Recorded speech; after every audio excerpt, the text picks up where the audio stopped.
Thank you for joining us for this episode of The Pass Rush with Stevie Lee, and we have got a great show planned for you. We also have a guest which will join us about a third of the way into the show. He's actually one of my favorite people to talk to. He has lived it. He has had a great life. I love following him on social media. He won a national championship, and he's one of the top 100 players all time for Alabama Crimson Tide football. And he is a Dallas Cowboys fan favorite for sure. He is now somewhat in the media on the side. And it is going to be fun. And his takes are phenomenal. Get ready for a fun ride on episode 386. Let's ride.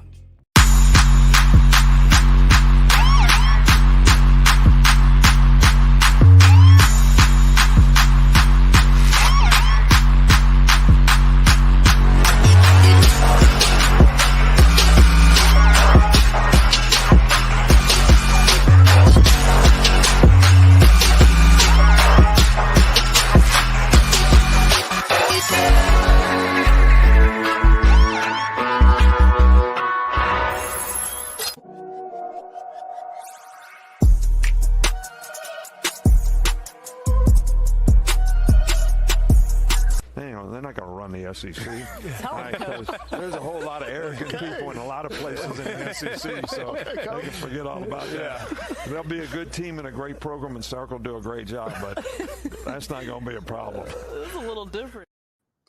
Stevie Lee, you SEC Media Days up in Dallas, as I cannot figure out these boxes, man. I am dysfunctional to a T.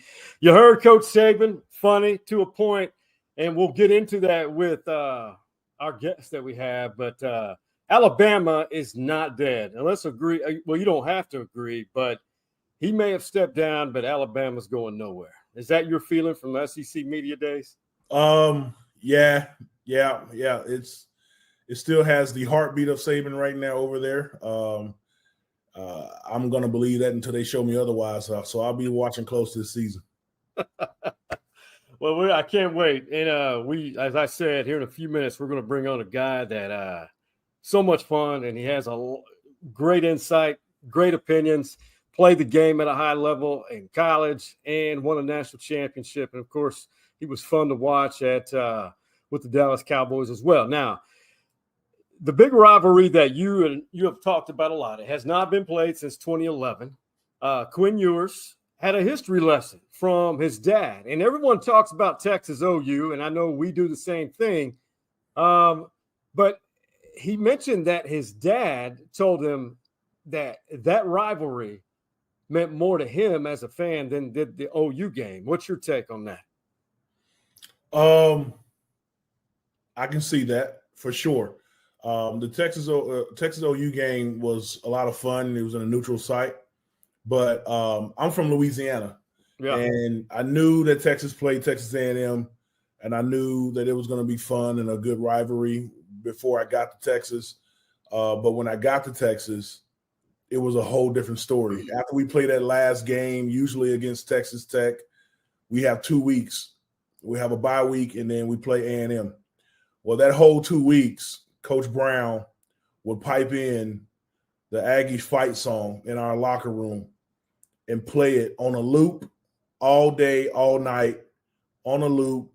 I know the whole song just because those 2 weeks it was on a loop in our locker room to where we were tired of it and were ready to go kick some ass afterwards or when the game came around. So a lot of my teammates played in the state of Texas. All those kids over there played in the state of Texas. We really, really got up for that game. Hence, I never lost to an Aggie on a football field. Now, the other rivalry game, I think you got to play them once, Arkansas. They were a huge rival for many years, and Sark went on record to say Arkansas hates Texas more than they like themselves, and here's what the Razorbacks had to say about that, and it was, hey, they're not wrong. At least they're admitting it. So I would say he's probably right. You know, the difference is Texas is certainly a different team than what we played. That was his first year there, and now you know, obviously he's a great coach, great guy. I watched the media day. I seen Coach said that we hate them more than we love ourselves. And I'm not going to lie, I laughed a little bit when he said that. But I wasn't here when the rivalry, you know, when they had the rivalry and things like that. But I feel like it's going to be a fun game. I get to go against, you know, some people I played against in Little League. You know, that was on my Little League football team. That's pretty cool. And we've talked about it a lot. 3 years ago, I was there for that game. I sat with family who are Arkansas season ticket holders.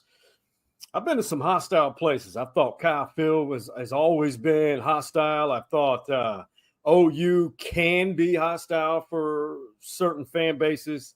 And I'm trying to think, Missouri, kind of, but not really. But I was verbally abused for 4 quarters in Fayetteville, Arkansas. Tailgating was okay, but that's a great venue. Absolutely. It's a really good venue to watch rivalry college football, man. It is a big rivalry. During my 5 years at the University of Texas, my redshirt year and my 4 years playing, I lost one home game. And that home game was against Houston Nutt and his Arkansas Razorbacks. Matt Jones, a big Matt quarterback. Matt Jones, he was on our scouting report as a good throwing arm with decent speed. I think they should have said a great speed and a decent throwing arm, because he ran around that corner on us all day. And that's the only game I lost in DKR Stadium. And then my senior year, we go up to Arkansas and we get them back. So, you know, that's it's going to be a good rivalry. And I told you once before, you know, us going over to the SEC is creating a bunch of different rivalries for us, not only just them, you know? Yeah. So Texas will go back to Fayetteville, but I think it's going to be 11 a.m. kickoff. And, man, I'm too excited right now. And I'm excited right now because who we're about to see, and I'm going to give you a quick tease of who you're about to meet. He's a guy that just like a fan of football, but he's an even better person, comical, absolutely hilarious. And this was him back in his prime, Steve. You missed him by I think 10 years. Shotgun from the 29. They're down by 14. And Beretta intercepted by Teague. George Teague to the end zone. Touchdown.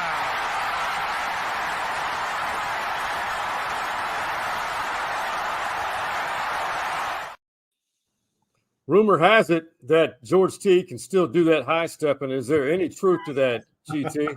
Oh, man. I was high stepping when you played that music at the beginning. I'm trying to figure out if you or Stevie put that music on. I'm trying to think, man, that's something I don't know about Sean over here. That's all Sean, man. That's all Sean. That's the producer right there, man.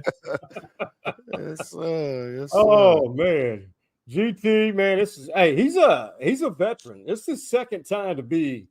Now, he was on board when we were just strictly audio. We were just getting this thing off the ground. He launched Teague's Takes about that time. And go ahead and follow George Teague on Twitter and Teague's Takes. Comical, insightful, good knowledge, and he's really well connected to coaches, players, current, past, and, you know, you really gather what's fact. Nothing against the media. I was in it for 21 years, but you get more facts. And really what's going on the sidelines or within programs, man. I appreciate you joining us, brother. No, thank you, man. I appreciate it. And I do remember when we were just speaking in the early days of, you know, trying to get this going. It's awesome to remain friends and, you know, and be a part of your show. I appreciate you. And Stevie, welcome to the show, man. I appreciate it. You taking the time out to come on the show with us, man. I'm really excited about this. We interviewed and had a lot of people on, but this is really special for me, man. So I appreciate it.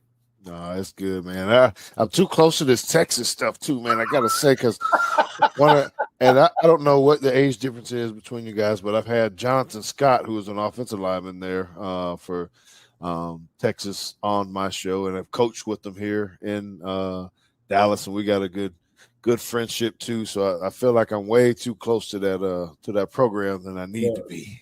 Jonathan Scott and I, we played together for I think 2 or 3 years. I'm probably 2 or 3 years, 1 or 2 years older than he is. Okay. So we would battle together, and I tell people the story. how I knew that Texas was back is year before last when Shark got here. I think it's his second year here. There were some scraps in practice. And I said, there are scraps in practice like me and Jonathan used to scrap in practice. Oh, okay. I'm going to have to ask him. I'm going to hit him up about this. Yeah. So, yeah, man. So when you see the inner competition between the lines and your line, the D-line and the offensive line is scrapping during practice and things like that, but still also go and eat together after the practice, Right. And that's you gelling as a team and you're challenging each other, man. So when I saw that, because I've gone to practices ever since I got done. And there was a time that we didn't see that in practice, that people were just going through the motions in practice. And now they starting to fight and compete in practice. Now we're starting to be good again. One thing you did that allows you, that you're a head coach and an AD, that the summer months and education, it allows you to do things like this. You were able to experience your first big media days. You crashed the SEC Media Days party in Dallas. You're with one of the Acho brothers there. And tell us about it, because, I've done several Big 12 media days and Southland Conference media days. The feedback I got was phenomenal. From day one, everything. Well, first of all, Sean, you said several. I don't think 18 counts as several. That's like a tremendous amount. Several is 4 or 5, I thought. You've done a whole lot of them. So for me to go to this first one, first of all, I didn't even know what to expect because I'd never been. I never really asked anybody about it. And it was like it was crazy mad with media people, right? That was almost had a level of uncomfort. And you don't hear that from, I guess, former athletes a lot of times, like, hey, we don't know how to fit in. But, man, it was like the rush of trying to get these interviews and get next to that coach or next to these players. They're not necessarily walking up to me or whatever for that. And I'm like having to get into the crowd and be like, hey, give me a minute. I need two questions. Just something. Give me a second. And it was different for me, right? And it took me to get a minute to get my feet kind of wet and really make that happen. So, but I think what I enjoyed the most too is that I didn't realize how many former players on one side or the other were actually in the media, right? Whether it's baseball or football or something of that nature, that every time I talked to someone, they had a great story about when they played baseball for Texas or at Alabama or Auburn, or whatever. I'm like, man, this is so cool. And when we talk about that camaraderie, that they were able to give me tips and advice. Hey, you need to go stand over there because that's where they're going to be, or you need to talk to that person. Here's her name or his name to try to help you get ahead of this interview so you're not just out here scrambling to set something up. So I felt like a freshman, like a little puppy there, but I was going to take all my pictures, that's for sure. So I appreciate you putting that one up on the screen right there, because I look kind of fly right there by that SEC. No doubt about it. You look like the commissioners. You look like Sankey's successor. And there's another picture with a Longhorn too, man. So yeah, you got Longhorns all around you. You know how it is. It is that. And I didn't know. I didn't post it because I didn't want people to think I was like fanboy like that or whatever. But I got a picture of Sark, and being able to talk to him and do some things of that nature. And I'm like, oh man, people gonna think I'm maybe hating on Alabama or something because he left there going to Auburn or Texas, like I'm, following or something. But I tell you what, you hadn't asked me, and I don't know if you're gonna ask me, but he got a very proud, powerful talk at media days. His opening statements were really good and moving, and just kind of showed where their strengths are and how good they're going to be next year. Right. Well, Stevie, before we move forward, definitely have to give a shout out to Hargrove Roofing, based out of Shreveport, Louisiana, have migrated into Texas, and they've got a established network here in the Austin market now. And I wouldn't do any servant justice unless Stevie gave their slogan away for you to hear. How's it go, Stevie? Hargrove Roofing. Know who's on your roof. There you go. And you really will. Yeah. It's hard to trust people nowadays. And those guys are trustworthy, prompt every time I call them for anybody that needs help. They're right on top of it. Coach Ab got the Austin office running like a well-oiled machine, man. So give them a call. Give Mary a call down there. Like I said, Hargrove Roofing. Know who's on your roof. GT, I think we all know that I have a lot of we all respect coaches who follow legends, because it usually doesn't work out real well. If you look back, Charlie Strong following Mac Brown. I mean, it goes deeper than that. It's just hard. It's really hard because the expectations are too high. But DeBoer was asked about that, and I liked his response and would love to get your take after this soundbite from Nick Saban's successor. How much that entered into your thinking before you accepted? Yeah, I get it. I totally get it. Understand, there's only one Coach Saban. There will only ever be one Coach Saban. And, this program is special. And I guess I just take it as a great honor to be the one that gets to do everything we can to carry on the great tradition. So much blood, sweat, and tears, whether it's the players and the alumni that have been in this program or coaches, and obviously referring to Coach Saban, so much is put into this place. We all have alma maters, right? We all have places that we have great pride in, and you always want that to be home, and we always want to make those people proud of their alma mater and the work that's been put in to set this program up for success. But for me personally, it was just more about just understanding that, coaching football is coaching football. I mean, that's about as good as anyone could say or reply to that. I mean, Teague, you're invested in that program. You literally, that's who you are, Crimson Tide.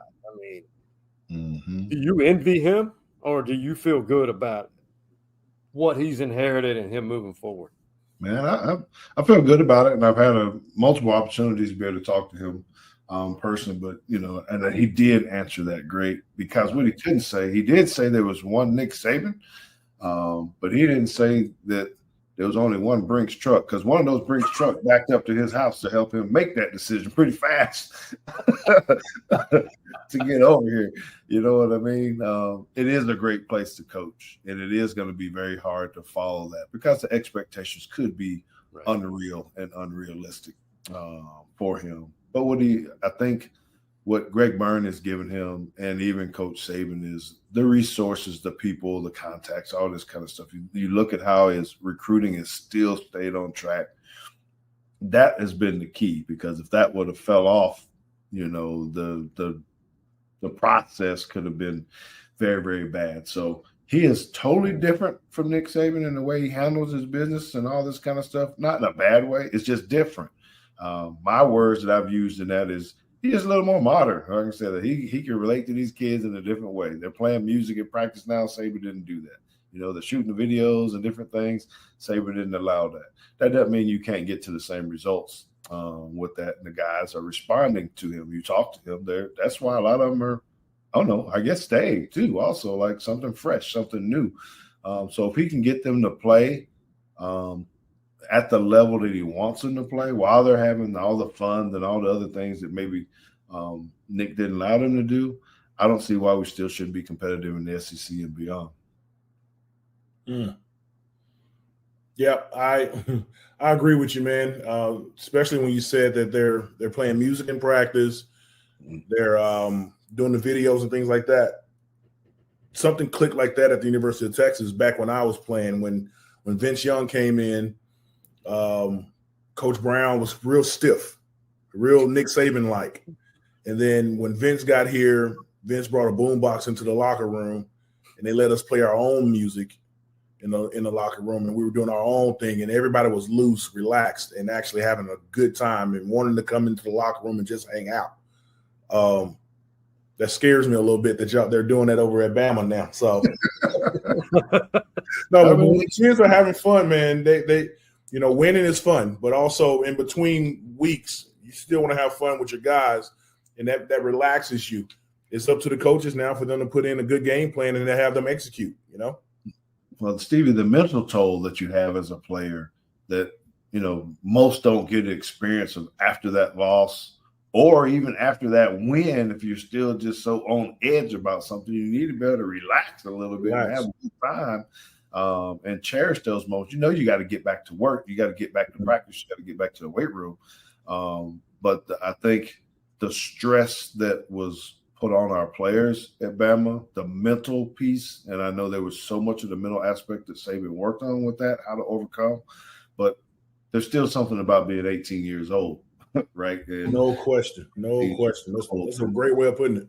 Yes, that you got to relax and chill just a little bit because you still got to go to class. You got family, you got friends, you got girlfriends. You can't get wrapped up with stuff too much. Ton of obligations, man. I don't think people still to this day understand the life of a student athlete. Teague, I love hearing your feedback on so many things, but now that Texas is in the SEC, and I hope that the schedule guides allow Alabama and Texas to play more frequently. And, the rivalries from the old Southwest Conference are back on the docket. I mean, they're back on. And get your take, and then we'll evolve to this. This is UT's record against their true rivals since 1980. I mean, Texas A&M, the big one, they're right down the middle, 16-16. And OU leads. And then Texas has a small margin against Arkansas. I think this is shocking for some to see. I definitely was on the A&M side. I thought maybe Texas had a 4 or 5 game lead, but it's not true. But GT, I think Stevie and I both say that Texas is entering the SEC probably at the right time, the way their team is constructed. Do you see that, or do you see things differently?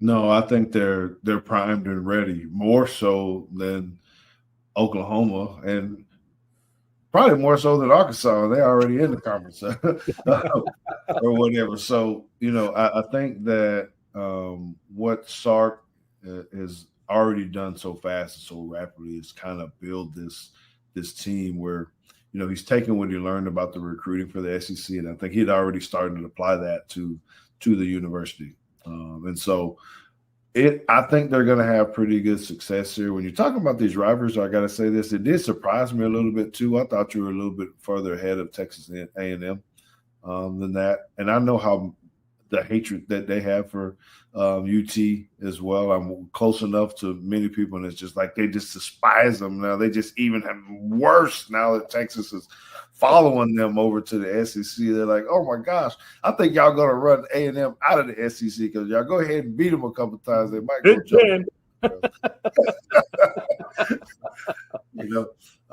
Again, but hats off to Sark, because that what you've done up front with you guys, right, Stevie? There's certain way you got to play up there, and y'all are so big and so fast, particularly on the defensive side of the ball.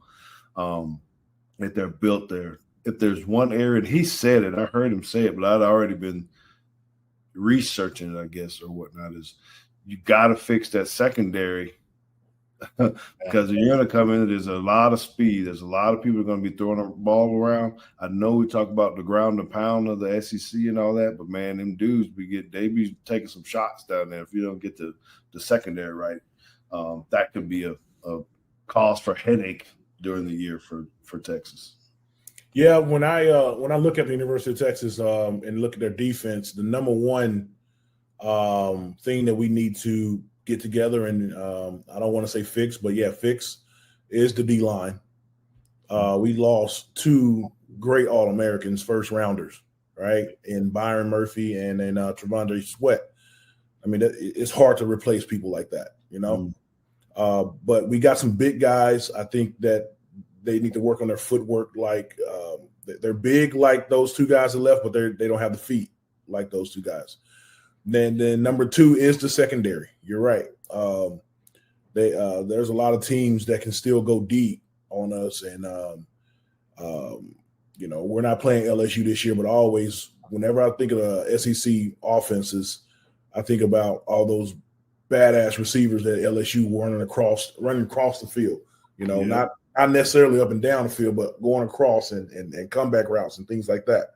And so I totally agree with you that we gotta step that secondary up. I got faith in Blake Gideon. He played at the University of Texas. He's doing a really good job of recruiting for the DBs, but the X's and O's on the field and playing with your mind on the field is what's going to actually put these guys over to the next level. Yes, sir. Yeah. So those are the two areas on the defense. Hopefully you don't take this back to Alabama and then spread it around the SEC, man. So I'm screen recording this right now. I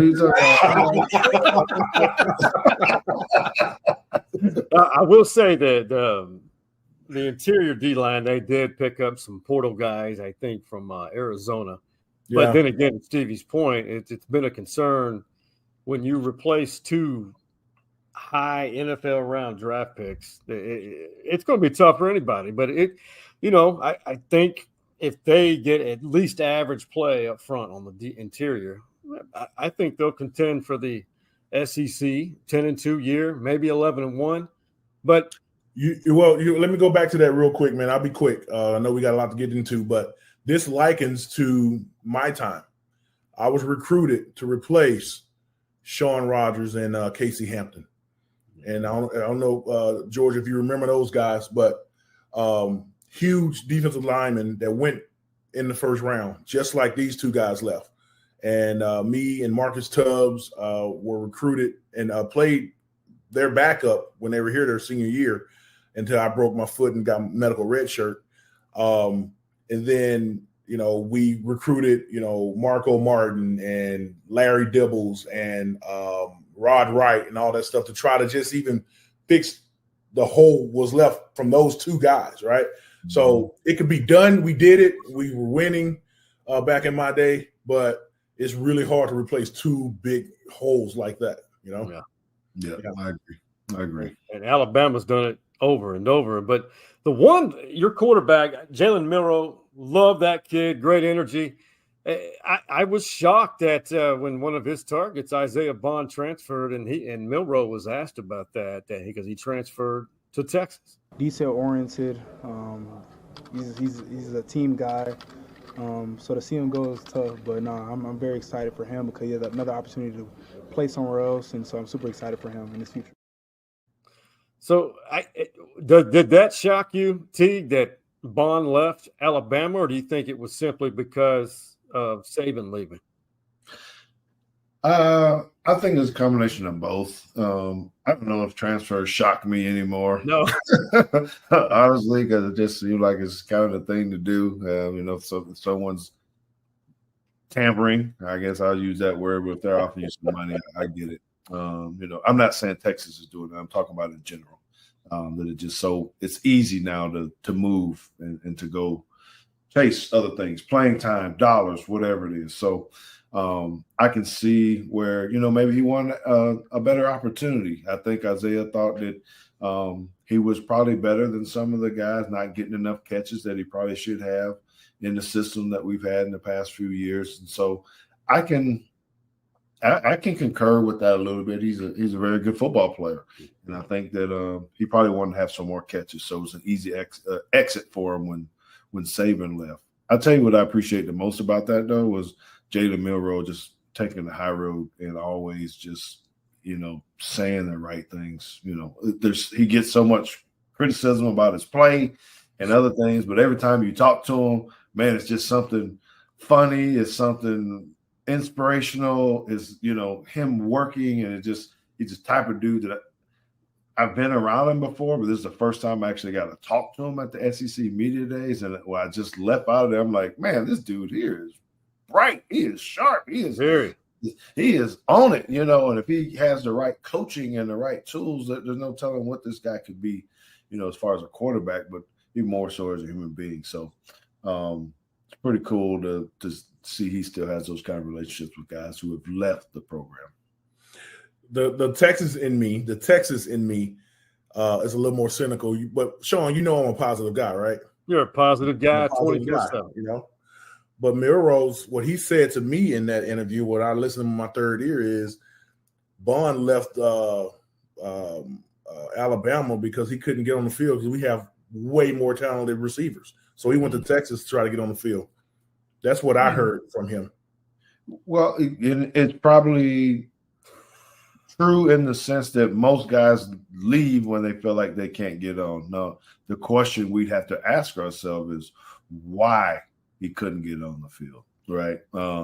Or why he wasn't throwing him the ball or whatever it is. You know that, now we were defensive players, right? So it's a little bit different. We're not necessarily having to fight for it, but it would be the same thing if you never got a blitz. Why I don't get a blitz? Or why I don't get to run the twist? Or why he always going to go around and be one-on-one with the quarterback? I'm dealing with the double team all the time. You know what I mean? I'm going to go over here where he's telling me I can go ahead and be one-on-one on the edge all the time.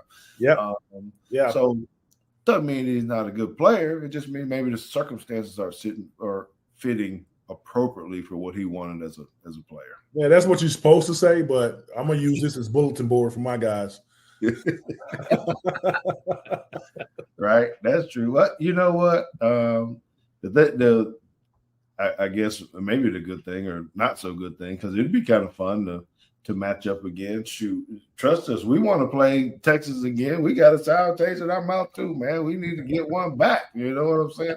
That kind of thing. And if there's other people on there, like, yeah, we need to show you too. That's the player side that really happens. But we got to worry about when we're talking about rivalries.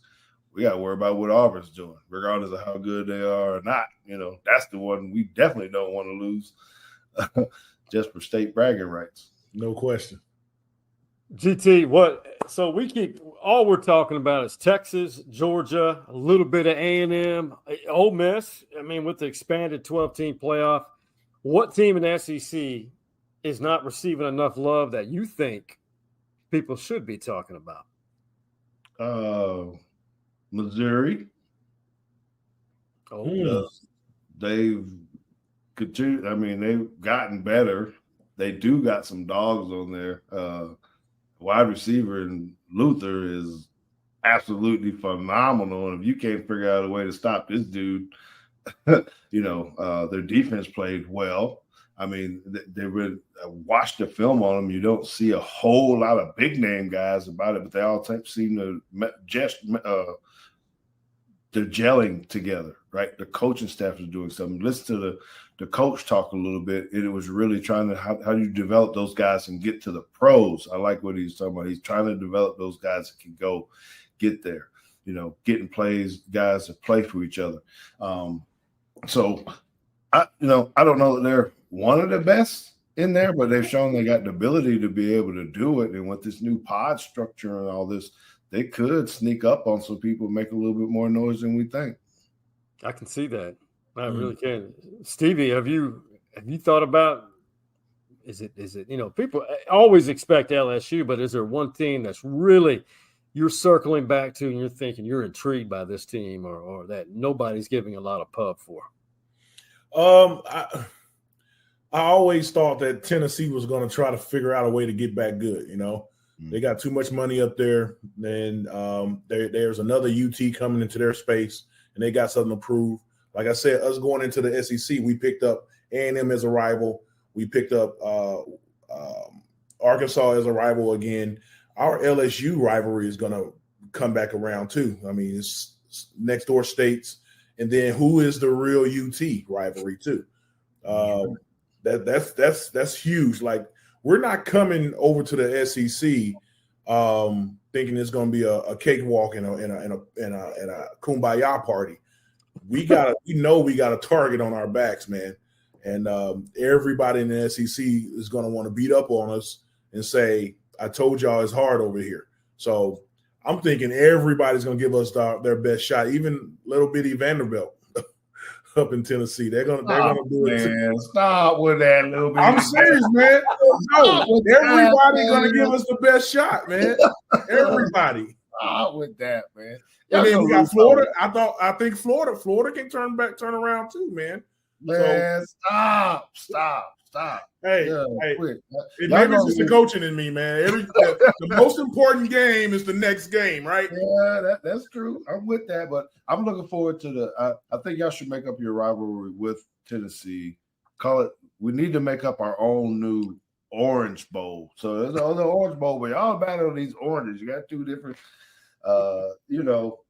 oranges, and I think it's gonna be fun to watch to see how that turns out. What y'all fan bases are gonna be saying, huh? Yeah, that's gonna be really fun, man. Even though Tennessee, they're the older university. Am I correct? They're older than us, but we may have the most winningest program out of the two. So we'll see. That's slight jab right there. That's soundbite. You talking about bulletin board material. That's bulletin. Boom. Rile up Rocky Top. Let's go. And what they got? A dog? Is it a collie? Is there? Yeah, You're volunteers. What are y'all volunteering losses? You know? Oh.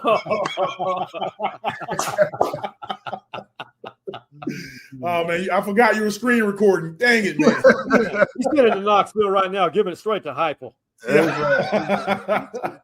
Hey, it only took what 10 years to happen, but it's back. EA Sports. It's in the game.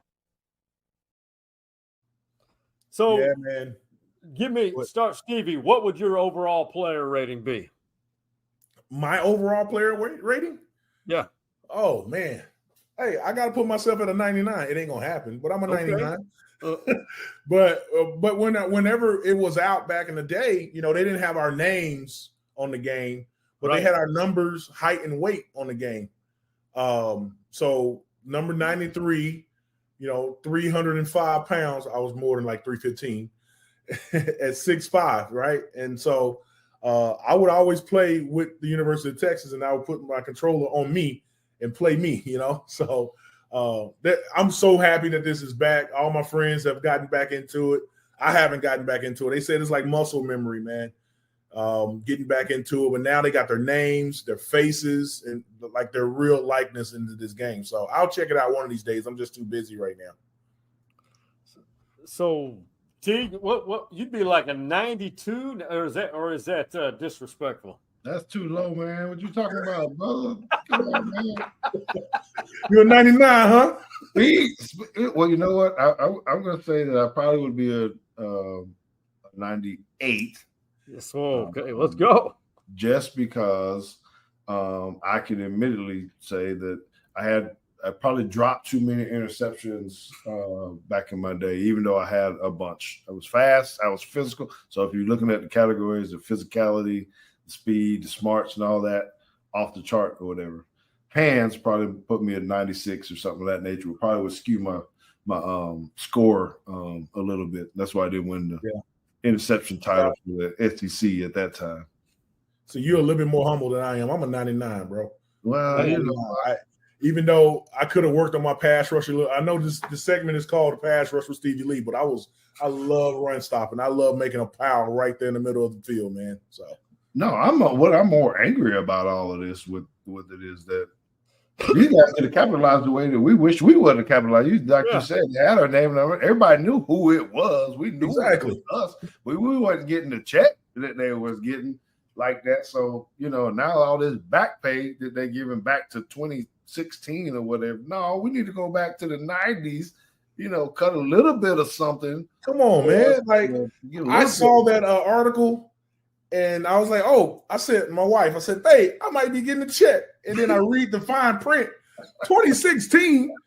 Yeah. What's the significance of 2016? Because they were doing it all the way back when. Yeah, the guy that wrote the rule probably was a former player that started out probably his freshman year or something like that.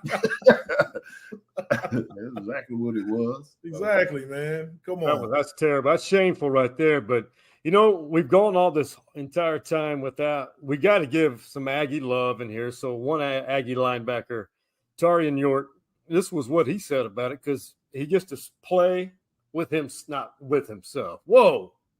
He gets to utilize. It's a blessing to be in the video game, to play as yourself, to be on the front page of A&M, to have my teammates and my friends back home to be able to play as me as well. I feel like it's a full circle moment for me. Full circle, not playing with himself. Play as yourself. Huh? Play as yourself. Words are important. Very important. Have you been to an Aggies game? Have you been to their stadium and see how they play on the sideline? I'm talking about the fans and everything else. They kind of play themselves a little bit out there with all that. Yeah, all that whatever going on. I'm just saying, it's a little weird, you know. It's so weird, man. It's so weird. I don't know what. It's so weird, man. And all my Aggie friends, I get on them hard, like, dude, like, what are y'all doing, man? What is this, you know? At least the only saving grace they got is, you know, apparently you're supposed to take a date to the game, and whenever they score, you kiss your date. That was it. That's it. That's not bad. I took a recruiting visit there, and as soon as I got out of the car, I said, "This ain't the place for me." Well, maybe he should have changed his words and said that I get to play with someone else. Myself. That's funny. Oh my God! So we end the first segment. Second segment's very short. It's a new segment involving photos.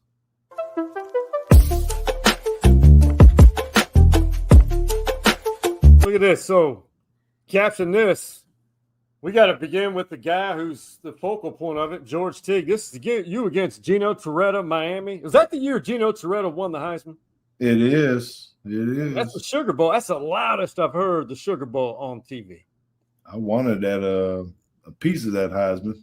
He was talking about a lack of being humble, I guess. I had my Heisman pose ready after I scored my touchdown there, but I couldn't get it in because I was getting hit over the head. But anyway. That's a great picture, man. No, it is. But you saying capture this, though. But see, I look every time I see this, right? Yeah, it makes me think of myself. And maybe you got a question for people like this. But I look at the people in the background, right? Because you got the cheerleader on the left. She's an absolute whore. She knows what's going on. The one on the right, she's just, I don't know. She's just being a cheerleader.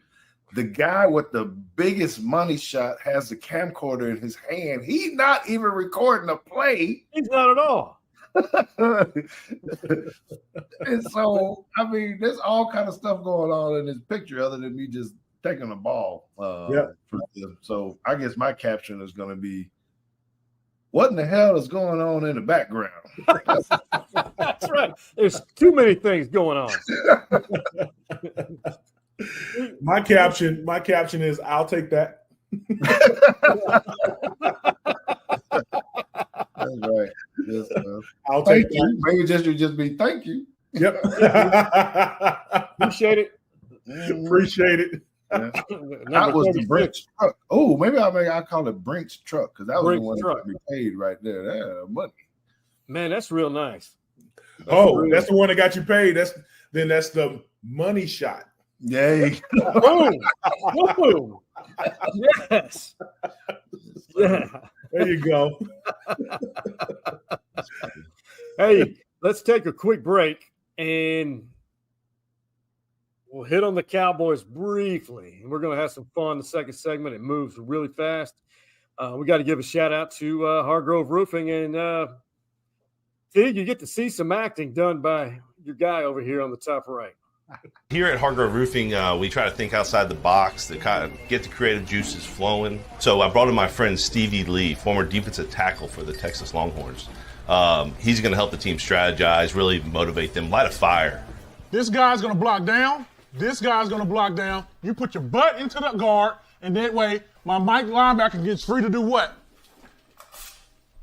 Not only are they going to learn a thing or two, but they're going to also leave with a great attitude and a bunch of smiles on their faces. I'm sorry, what does this have to do with roofing exactly? Get out. Right now. I said get out. For me, that's what it's all about. It's just having fun, making our employees have a great time. Hargrove Roofing. Know who's on your roof.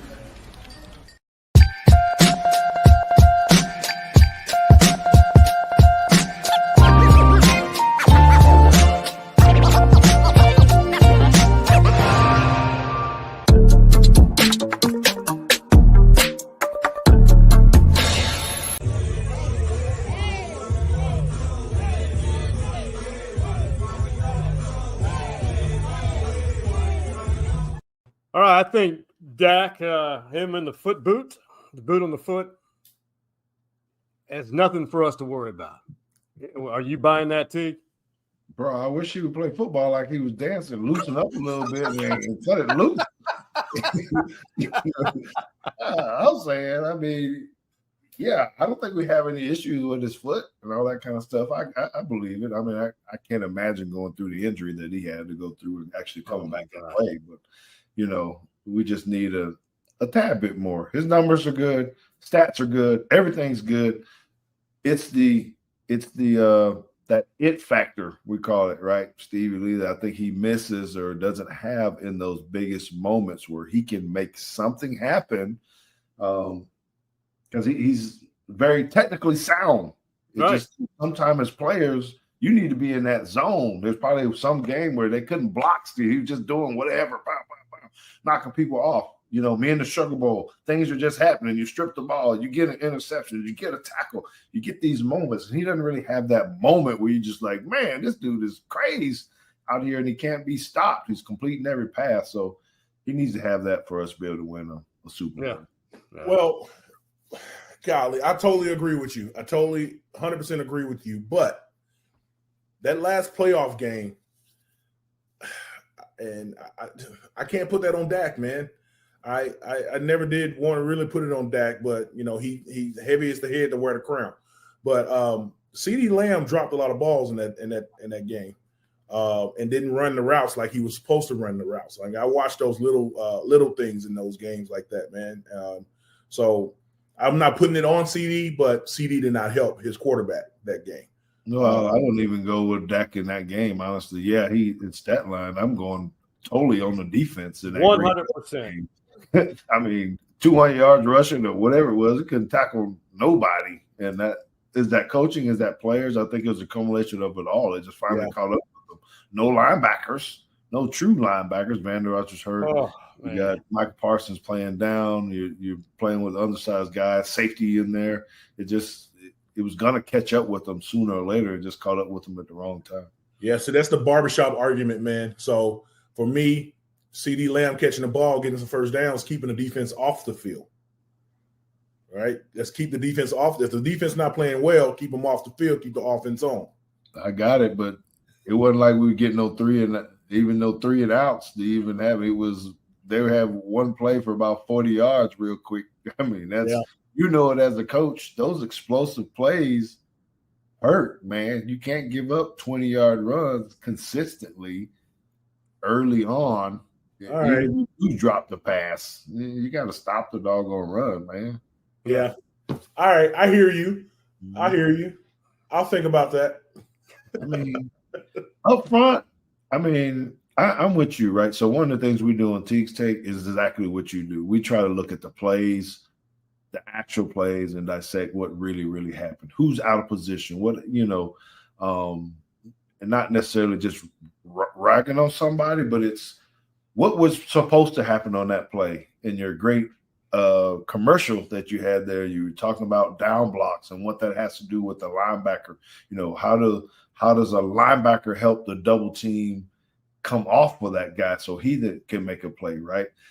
We weren't doing that. Or we had guys running past people, in the gaps, running past the ball. Fundamental things that it doesn't matter if CD dropped more passes. If you're just running past the quarterback or taking bad angles on defense, man, they're just going to light the scoreboard up. You got a Jordan Love who just got broke off, that earned him a contract extension. Yeah, being signed or, guys that are being sound, you just got to play sound football. And we weren't playing very sound at all in any area with the Cowboys and the Packers game. Last question about the Cowboys. Training camp begins very soon. Does their inactivity or no splash signings or free agents, picked up? I mean, I know there were some. It's really not a stellar offseason as far as the free agent market. Does that bother you? Yeah, it does. You're talking about there were some. Were you talking about bringing Zeke back? That's something, I guess. But, I'm going to training camp next week, and I'm going to see it. I'm going to be able to look at this. doing my CBS analyst work, right? I got to go and watch it. But the lack of movement, I know you can think that your team is ready, but roster management is very important, and particularly when it comes to salaries. You got 3 guys that you're going to have to pay, and they're going to eat up a ton of your salary cap. So I'm certain one of those guys is going to hold out. I'm going to go with CeeDee Lamb. He's probably not going to be there the first day. I think Dak will be there. But you got to negotiate that stuff, and we should not be in this situation when we got your 3 top dudes all coming, their contracts expiring at the same time. It's not good. No. I'll say a 10-7 season. Oh. Man, you're trying to hurt me now, but you're right, though. The schedule is tough, right? You got to play the Steelers, the Ravens, the Bengals. I mean, they outside of their own division, it is a very, very tough schedule to try to go through. And I don't know that we've done enough. I don't know if the free agent pickup and Mike Zimmer was enough to fix what was happening on the defense there, because you still need better linebacker play. Now, your guys' guy, Overshown, maybe he comes in and helps us a little bit more, there. How he uses Micah is going to be extremely important. He's going to have some healthy corners and defensive backs back there. We're getting Trayvon Diggs back. But he's got some Zimmer, I'm talking about, has a lot of work to do with that defense.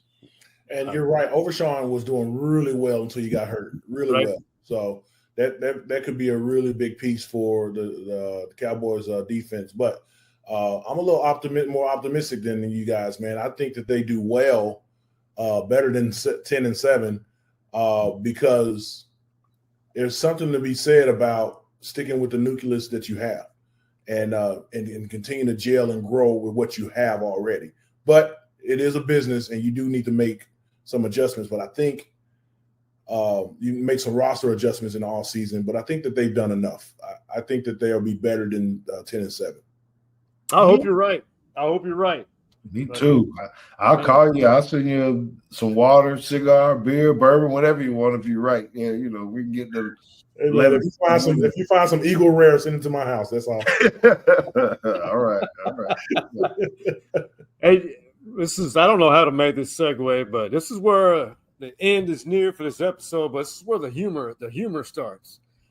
You ever thought about who would Willie smoke with? He was recently asked that, and Willie hanging on. I mean, he looks good for his age. Here's a few people he would smoke with. Who would you want to light up with? I'll give you the person's picture. You tell me yes or no. Yes. Yes. Yeah. Putin. Bladderful and Putin. I know him well. Yeah. Do you think it might actually help international relations if he calmed down a little bit? I know several people that I'd like to see take a hit, so to speak. Oh, yeah, he needs one bad. That could be good for him. Yeah, I think he may have already been there a time or two.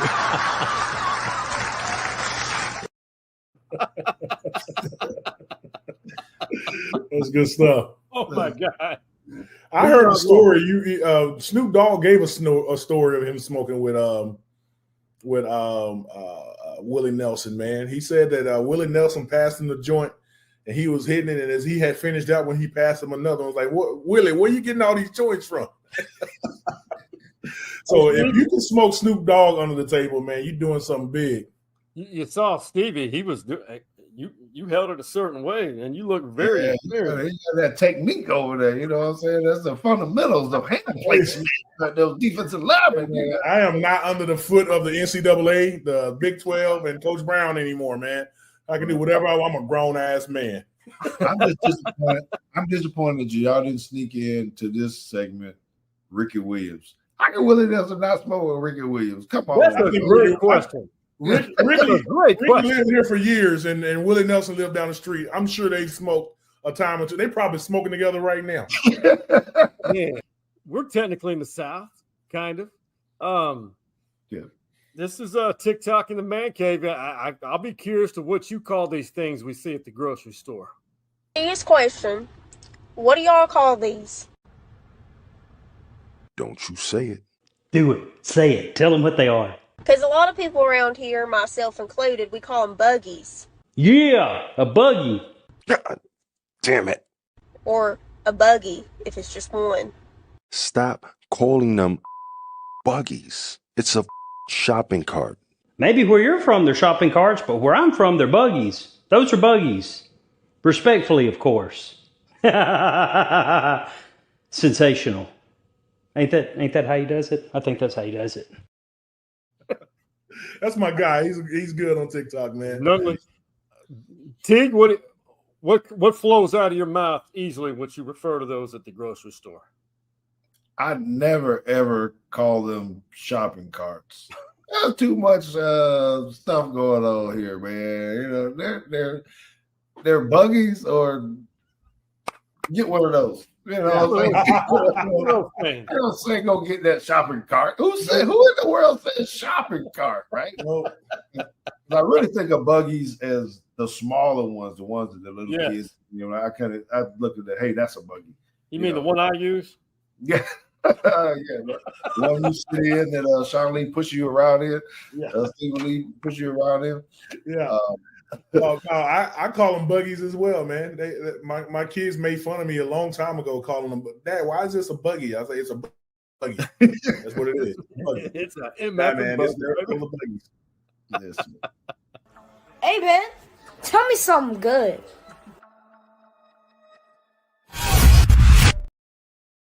We'll start with you, Stevie. A lot going on, but so many things to be grateful for and prideful about. Positivity. What you got, Stevie? Tell me something good, brother. Man, you know, in this time, this is a weird time in sports right now, man. I mean, even though the WNBA is a whole lot better now, it's fun to watch, but there's no football, there's no basketball going on, so it's kind of like dead period right now. What I am really, really excited about, and I do not work for NBC, I should, is the Olympics this weekend.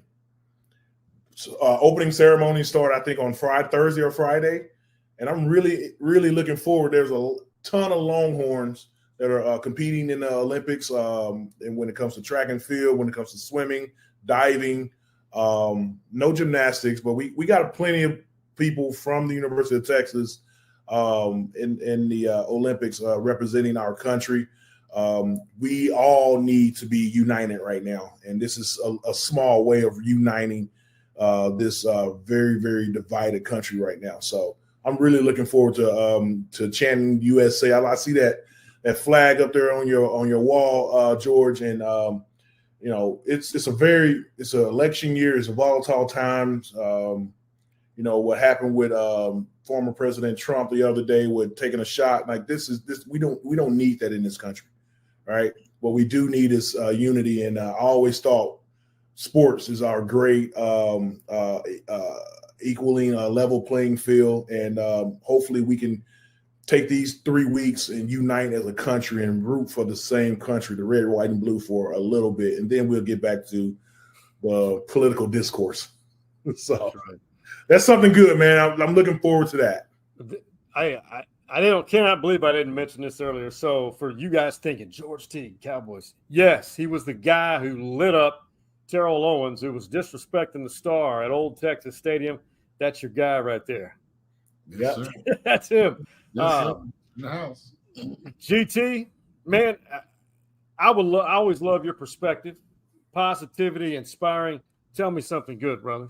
You know, and it's funny how things work when you're kind of, I'm going to say, connected to someone, because what I was going to be talking about is similar to what Stevie was talking about, because something good is that you still get to make up your mind and you get to make your own decisions, right? We live in a country where we're allowed to have freedom of thought and things of that nature. And sometimes, so like me, I get to travel and I get to go places, and a lot of people don't have the same things that we have here, and you take those for granted, right? And so, yeah, you don't need to be too far one way or the other with that, but we should be able to study, analyze, listen to other people's perspective, and then come up with a decision on how we need to react to something or to people in our profession as football players or as analysts and things of that nature,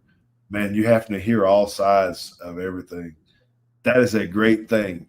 That is something very, very good, because a lot of people will just pump one thing into you, and that's all you get. So I think it's great that we can formulate our own opinions, have our own thoughts, and try to be rational when it comes to, understanding that we all didn't grow up the same. He likes orange, burnt orange. I like crimson.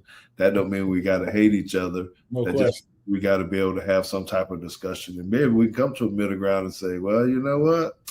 Yeah, secondary is not very good. I agree with both of you, or something of that nature. So I appreciate you guys for this time. You let me come on. 100%. It's and I'll extension of that, value everyone's opinions, open up, quit. There's a reason why we're so divisive is because we don't want to listen. We don't want to listen to other people who have different opinions from us. And I always think sports is a perfect example of how people can come together. It's totally anti the American trend right now.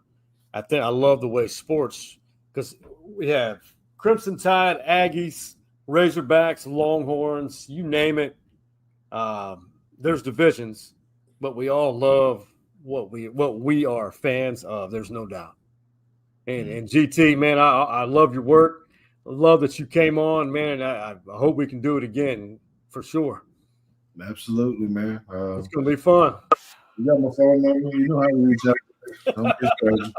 Hey, he just had a grandbaby turned 2 years old. I still can't get over the fact you're a grandparent. Yeah, me too. And I think it's a blessing, and that's another good thing that I'm 53. And I got a 2-year-old grandson.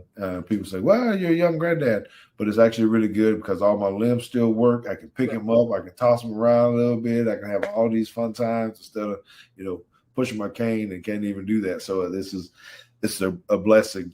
It really is. That's a huge blessing, man. Enjoy that baby, man. And congrats. That's awesome. Yeah, thank you. Thank you guys very much. Absolutely. Thank you. And congrats to your family. And what's that 3 words that you guys say in Alabama? Y'all yell it. How does it go? Roll, Tide, roll, baby. Let's go.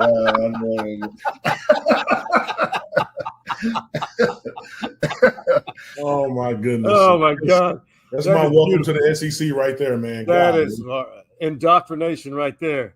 Hey, for the George Teague and his wonderful family, and go follow him, Teague's Takes, and follow him along for this season, because you'll have a much better, different perspective.